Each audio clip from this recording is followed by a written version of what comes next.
The breaststroke probably has the most variations of technique of any of the strokes. In a single race, you might observe many distinct styles of swimming, and they might all be legal. However, there are some definite rules to the stroke, so let's take a look at those. From the beginning of the first arm stroke after the start, and after each turn, the body shall be on the breast. While still submerged after the start and after each turn, the swimmer may take one arm pull completely back to the legs and one leg kick. The head must break the surface of the water before the hands turn inward at the widest part of the second stroke. If the swimmer does more than one pull or kick, that is a stroke violation. This swimmer should be disqualified. During the pullout, the arms will move simultaneously and in the same horizontal plane without any alternating movement. The kick shall be a breaststroke kick and must happen after the arm pull. The turn judge at the start end of the pool should watch the swimmer during the pullout, looking for one arm pull and one leg kick. The head must break the surface of the water by the widest part of the second pull. If the hands turn inward at the widest part of the second arm pull before the head breaks the surface, then it is a stroke violation. This swimmer should be disqualified. The turn judge should observe the swimmer during the pullout to make sure the head breaks the surface of the water before the hands turn inward at the widest part of the recovery of the second arm pull. When officiating breaststroke, watch the whole body, not just the pull or just the kick. From the beginning of the first stroke after the start and each turn, the body shall be kept on the breast. The arms shall move simultaneously and in the same horizontal plane without any alternating movement. The hands shall be pushed forward together from the breast, on, under, or over the water. The elbows shall be kept under the water except for the last stroke at the finish of the prescribed distance. The hands shall be brought back on or under the surface of the water. The hands shall not be brought beyond the hip line except during the first stroke after the start and each turn. Some part of the swimmer's head shall break the surface of the water during each cycle of one arm pull and one leg kick in that order. This swimmer's head did not break the surface during the stroke cycle. This is a violation. All vertical and lateral movements of the legs shall be simultaneous. The feet must be turned outward during the propulsive part of the kick movement. A scissors, flutter, or downward butterfly kick is not permitted. This swimmer should be disqualified. Breaking the surface with the feet is legal and shall not merit a disqualification unless followed by a downward butterfly kick, which will be discussed in a few moments. This swimmer is not in violation.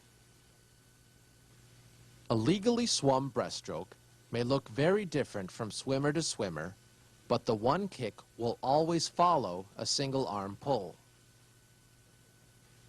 Many breaststrokers have an undulating motion to their bodies when swimming, almost a dolphin movement. This is perfectly legal as long as the swimmer is not using a downward butterfly kick during any part of the kick and is following the other rules of breaststroke.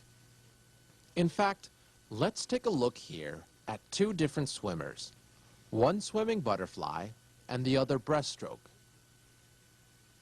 You can see how similar the body movement can be between the two different strokes.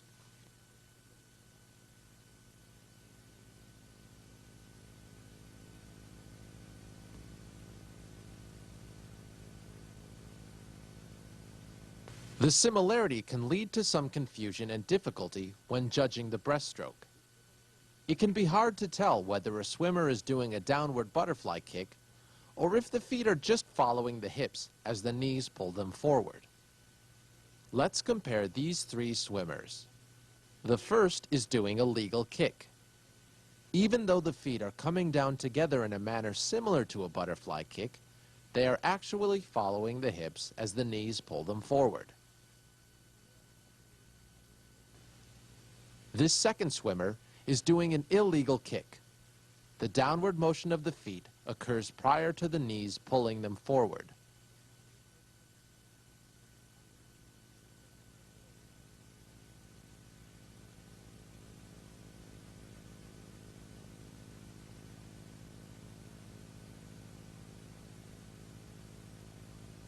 This third swimmer is a tough call. Can you tell the relationship between the feet and the knees? This is a judgment call, hence the term judges. It is not easy to tell, but this one is legal. Remember, if you aren't sure, then the swimmer gets the benefit of the doubt.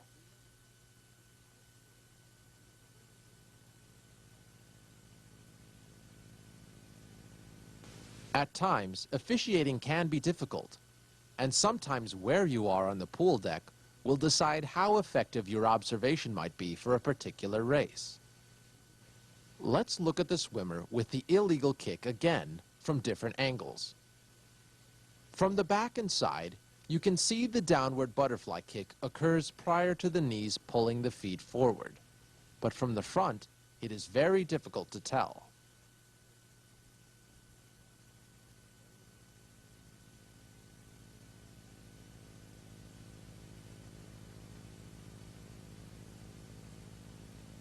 The stroke judge on the side of the pool should also observe the swimmer performing the proper stroke with the head breaking the surface every stroke cycle.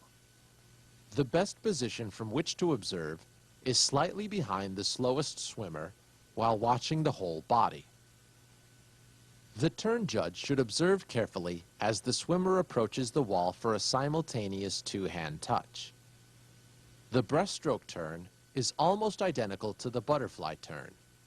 At each turn and finish, the touch shall be made with both hands simultaneously at, above, or below the water's surface. The hands at the turn or finish don't have to be on the same plane, but must touch simultaneously. That is, one hand can be above the water and one below, as long as the hands touch at the same time. The head can be submerged after the last arm pull prior to the touch at a turn or the finish, provided it has broken the surface of the water at some point during any part of the last complete or incomplete stroke cycle. Once the touch has been made, the swimmer can turn in any manner desired. It is important to observe a turn closely. The turn judge at the end of the pool should observe that the swimmer uses proper stroke into the wall. When the eyes shift to the two-hand touch, they should not shift back. It is important that the official observe the touch carefully because many swimmers touch the wall very quickly with both hands and then one hand will immediately leave the wall. In other words, both hands touch, but one hand just brushes the wall and then is off again. If an official does not observe both hands touching the wall, an incorrect call may be made. After observing the touch, the official should watch the feet leave the wall and then check to see that the proper body position has been attained. Calling a disqualification for a downward butterfly kick off the wall is especially difficult.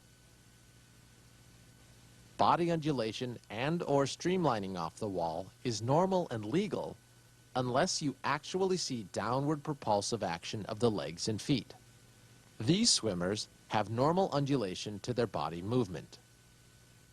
However, these two swimmers are committing a violation because they exhibit downward butterfly motion prior to the knees pulling the feet forward. If you are not completely sure of what you observed, then the swimmer gets the benefit of the doubt.